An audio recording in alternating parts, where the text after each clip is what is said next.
So మళ్ళీ మనం you are the placebo అన్న పుస్తకంలో నుంచి మరికొన్ని పాయింట్స్ మనం తెలుసుకుందాం. మీరు రోజు ఆ నమ్మకాన్ని జీవించండి, కేవలం ఊహించకండి. అంటే నేను శక్తివంతవాడిని అని నమ్మారనుకోండి, ఆ విధంగా జీవించండి. సో నేను ఆరోగ్యవంతవాడిని అని నమ్మారనుకోండి, ఆ విధంగా జీవించాలి. నాకు అందరూ సహాయం చేస్తున్నారు అని నమ్మామనుకోండి, ఆ విధంగా జీవించాలి.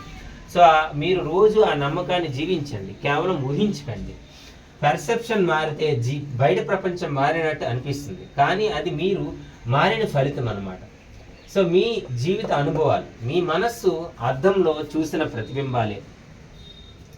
ఎప్పుడైతే మీరు నమ్మకం మారుస్తారో మీ జీవిత దిశ మారుతుందన్నమాట. సో మనం ఏది నమ్ముతున్నాం? నేను శక్తివంతుని, నేను ఆరోగ్యవంతుని, నేను ఐశ్వర్యవంతుని, నాకు కావలసినవన్నీ నా దగ్గరకు వస్తున్నాయని నమ్మితే మీ జీవిత దిశ మారుతుంది అనమాట. మీరు నమ్మేదాన్ని ఎంచుకోవచ్చు, మీ జీవితాన్ని కూడా ఎంచుకోవచ్చు. నేను శక్తివంతమైన వాడిని అనే పర్సెప్షన్తో ప్రతిదాని మీద ప్రభావితం చూపించవచ్చు అనమాట. సో పర్సెప్షన్ అంటే మన జీవితాన్ని అర్థం చేసుకునే విధానం. మీ శరీరం, అధిమాతాలు, మీ రోగాలు కూడా తరలిపోతాయి అనమాట. నేను ఆరోగ్యంగా ఉన్నాను, నేను ప్రేమతో నిండి ఉన్నాను అనే భావనలు శరీరాన్ని ప్రభావితం చేస్తాయి.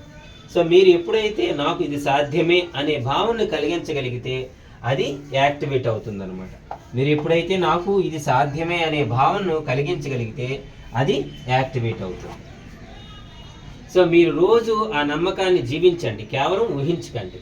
పర్సెప్షన్ మారితే బయట ప్రపంచం మారినట్టు అనిపిస్తుంది, కానీ అది మీరు మారిన ఫలితం.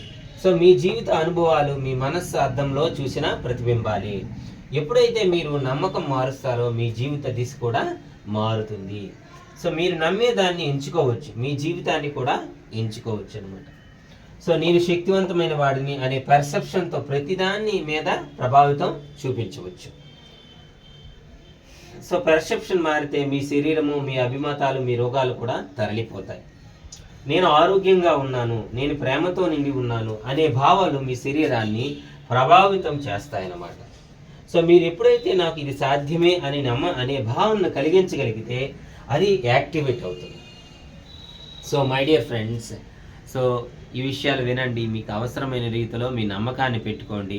సో ఇది మనకి ప్రతిదీ సాధ్యమే, ప్రతిదీ కూడా సాధ్యమే, ఎవ్రీథింగ్ ఈజ్ పాసిబుల్ అన్న నమ్మకాన్ని మనం నిరంతరం కూడా రిపీటెడ్గా చేస్తూ ఉంటే అది సాధ్యమవుతుంది అనమాట. ఏ విషయాన్నైనా ఎంచుకొని అది సాధ్యమవుతుంది, అవ్వచ్చు అన్న ఒక సానుకూల దృక్పథాన్ని మనం అలవర్చుకుంటూ ఉండాలి. Thank you my dear friends.